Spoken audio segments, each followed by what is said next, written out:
So what's up ulit sa inyo mga master? So ayun, i-share ko lang kung paano ko ginawa tong design na to mga master. So ayun, natripan kong gumawa ng isang Ilocano concept na tattoo mga master.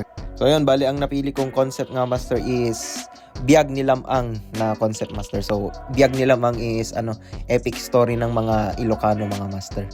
So ayun, bali ang highlight ko nga lang na part sa story mga master is yung laban mismo ni Lamang tsaka ni Berkahan, yung crocodile na kalaban nga niya doon mga master. So ayun, alam naman natin na ang ating imagination is limitless mga master, kaya based on my imagination na lang tong ginawa kong design mga master. Kaya kasi gusto kong maging epic din yung design mga master. Kaya ayun, literal na halimaw na crocodile yung nilagay ko doon sa design mga master, no.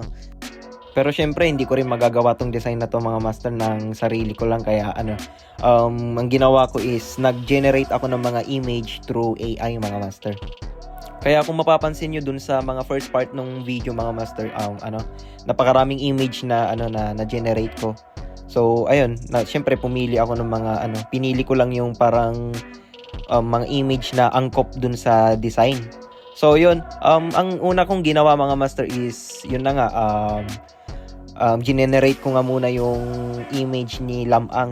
So based on my sa imagination ko na rin yung mga master na. So ang ginawa kong ang trip kong image ni Lamang na ginawa is may tattoo siya. Para syempre maangas. Ayan Kaya kung mapapansin niyo, yun, tatuan siya. Tapos yun na nga, tapos ang next na generate kong image mga master is yung scene na kung saan yung laban ni Lamang tsaka ni Berkahan. Pero ang ginawa ko na lang mga master dyan is parang silhouette na lang yung si Lamang dun sa may scene.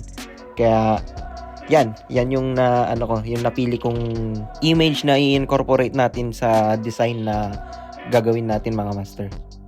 So yun na nga, bale sa PixArt lang ako nag-edit ng design mga master na. So ayun, pagkalagay natin ng dalawang image na napili natin, simpleng lang naman yung editing method lang naman yung ginawa ko. So erase and restore lang naman yung ginawa ko mga master. So erase and restore nga from the word itself. Bale i-erase natin yung mga part na ayaw natin, then i-restore din natin yung mga part na gusto natin na na i-include natin sa design mga master. So ayun na nga, bale parang brinash ko lang yung mga part na gusto kong ilagay, then same thing din dun sa mga part na ayaw kong i-include sa design natin mga master. So yun, bale natapos ko na yung sa part ni Berkahan tsaka ni Lamang dun sa may bandang baba. So bale hanggang dyan lang yung scene na i-include natin sa design. So dumiretso na ako dun sa image ni Lamang. So binura ko na yung mga part na di natin i-include dun sa design. So ayan, brush lang. Parang maganda kasi to sa sleeve mga master or sa may bandang legs, kaya parang ganyan yung ginawa kong tawag nito, shape nung design, parang pabilog ba yan? Yan. So yan na, ganyan na. So tapos na. Bale ganyan lang. Pinag-blend lang natin yung dalawang image mga master. So ayun. So tapos na diyan. So bale ang ginawa ko, nag-save muna ako ng colored na version. Then nag-save din ako ng black and white na version para sa black and gray na tattoo kung sakali.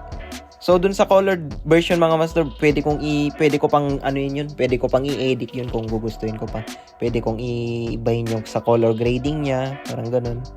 So bale, ang sa video to, sa black and gray na version lang yung na design yung ko mga master. So ayun, bale nag-try lang ako ng iba't ibang version ng ng mga black and white na filter na meron dito sa PixArt mga master. So tinitignan ko kung yung magandang version na black and gray na na image mga master. So ayun, bale naka na nga tayo. So sinave ko na. So itatry na natin ilagay sa ating kamay. So yun, nagpicture ako ng pinicturean natin yung kamay. Kunyari diyan daw natin lalagay yung tattoo. So ayun, pagka-click natin ng picture sa ating ating kamay mga master is balik tayo ng PixArt. So itatry na natin yung yung design sa balat natin mga master. So simple lang din yung yung method of editing na ginawa ko dito mga master. So bale ang ginawa ko lang dito is blend ko lang yung design sa ating balat. So ayun, yung ilalagay na natin yung design. So ayan, blend. Punta lang kayo ng blend, then multiply, or ang bagay lang dyan mga master is either sa multiply or dun sa may part na darken. So yan yun sa multiply.